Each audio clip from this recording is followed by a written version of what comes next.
A little bit of time, so I'll just give you a quick abbreviated story. It's another belated birthday tale. It's about my own birthday, you see, because it's a belated birthday from about 12 years ago. It was a birthday in Nashville, Tennessee. And what did I want to do? I got up that morning, I was 30 years old, and I said, good God, I want to go out to the Silver Sands and celebrate. You see, the Silver Sands are the best meat and three in Nashville. Y'all don't got no meat and three here. All y'all do is sit around and eat Poulet-free Kentucky. Drink French wine, all the rest. Yum, yum, yum. Well, there's something outside of the yum reality. We call it meat and three. You know how it is down south. Meat's meat, and vegetables is meat. Also, cottage cheese is a vegetable. Jello's a vegetable. And my favorite vegetable is macaroni. Anyhow, I sat down for a plate lunch at the Silver Sands. It's the best joint. It's right there by the Brewton Snuff Factory. Y'all know what I'm talking about. Ma'am, can I just get a paper towel and a cup? No, I don't need no paper. I brought my own. Big Sunday night, BYO. But I'll need a cup with a paper towel to go with it, ma'am. Anyhow, up by the Brewton Snuff Factory, that's where the Silver Sands is, and I walked in there, and I heard the door jingle above me as the bell rang, and I walked up to the sneeze guard. You see, the good folks at the Silver Sands in North Nashville, Tennessee, it's almost like they had a COVID premonition. They had their sneeze guards up years before the global pandemic. Didn't want nobody to pollute the food. Anyway, I looked in there, Miss Thelma was slinging it that day. She took her slotted spoon and she picked out my meat and three. I said, I'd like to have the meatloaf, ma'am. It was Wednesday. And to go with that, let's see, I'm going to have the turnip greens today. I'll have the shoe-peg corn and the butter beans. Thanks. Cornbread? Yeah, I'll have the hot water cornbread. Now, hot water cornbread's a beautiful thing. Because down in Nashville, it's sort of like a choose-your-own-adventure story, right? If you get to the page that says, would you like cornbread? And then they say, Johnny cakes or hot water. Cornbread or biscuits, how they say it now. You always got to pick the cornbread because there's more options. Anyway, I got the hot water cornbread and I sat down there at my table, and then all of a sudden, the door swung open and in walked John Prine. I couldn't believe it, man. My buddy turned to me and said, you got to go get your fixing money, man. Come on, man, I don't want to bother the guy. It's just cool enough. It's a sign. It's just great enough that he just walked into the joint. I'm not going to go bother him. But let's watch him. With furtive glances, I watched John Prine walk up to Miss Thelma by the sneeze guard. Miss Thelma seemed to know what John wanted. She took her slotted spoon. They had some sort of exchange. And he went over to the cash register, and then he sat down 2 tables away from me, and my buddy said, you gotta go get your picture, man. No, just let him eat.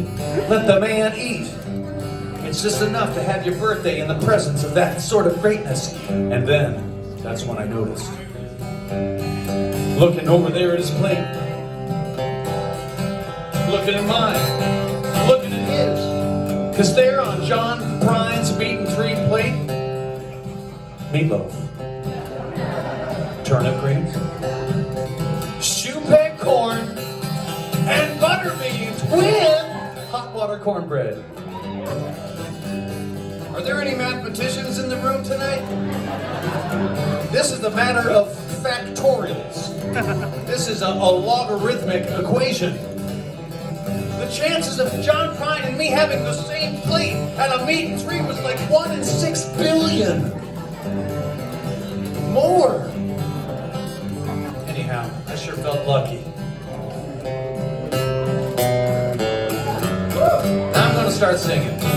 When I was a child, my family would travel down to western Kentucky where my parents were born. And there's a backwards old town that's often remembered so many times over that my memories are worn. And Daddy, won't you take me back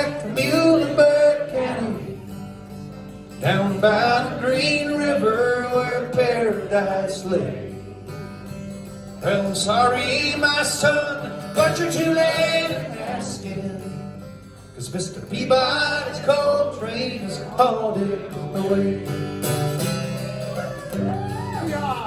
Now sometimes we travel right down the Green River to the abandoned old prison out by Avery Hill, where the air smelled like snakes and we'd shoot with our pistols.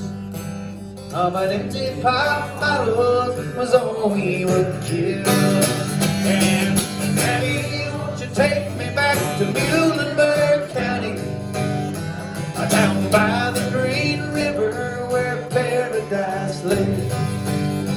Oh, well, I'm sorry, my son, but you're too late in asking, 'cause Mr. Peabody's coal train has hauled it away.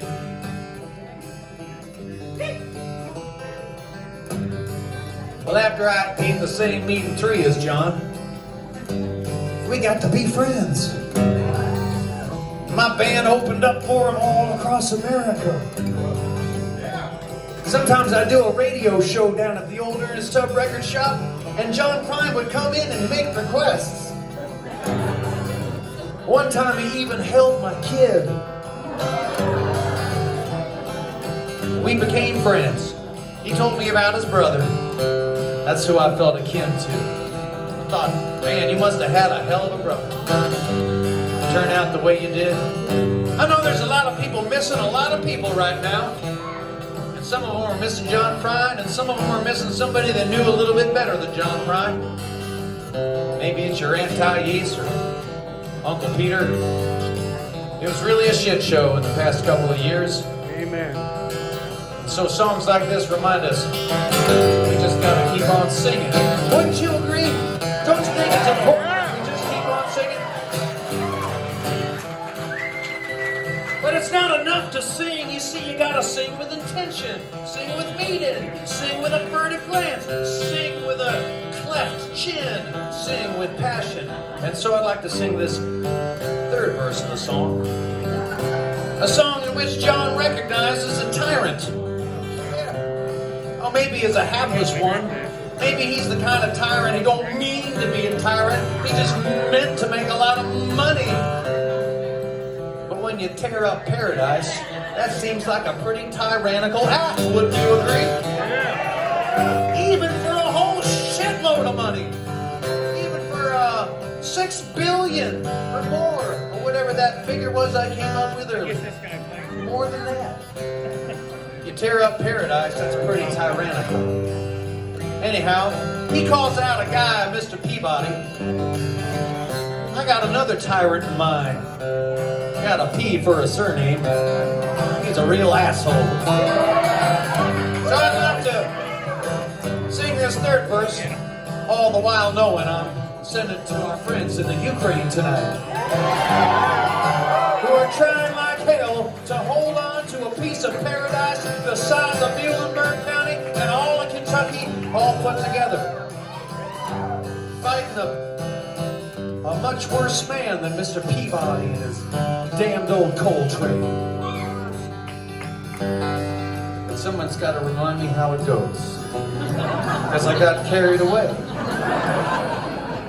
Then the coal company came with the world's largest shovel, and they tortured the timber and they stripped all the land, and they dug for their coal till the earth was forsaken, and they wrote it all down as the progress of man. And Daddy, won't you take me back to Muhlenberg County, down by the Green River where paradise lay?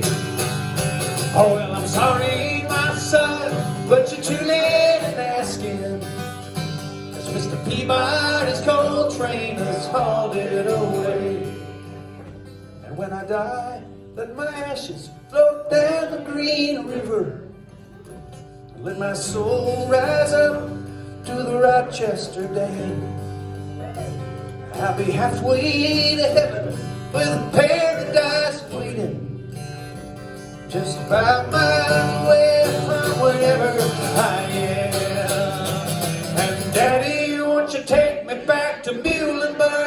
County, down by the Green River where paradise lay. Well, I'm sorry, my son, but you're too late in asking. Mr. Peabody's coal train is hauled away. And Daddy, won't you take me to Louisville Ky, down by the Green, yeah, where paradise lay. I'm sorry, my son, but you're too late in asking. Mr. Peabody's coal train is hauled away. Mr. Peabody's coal train is hauled away.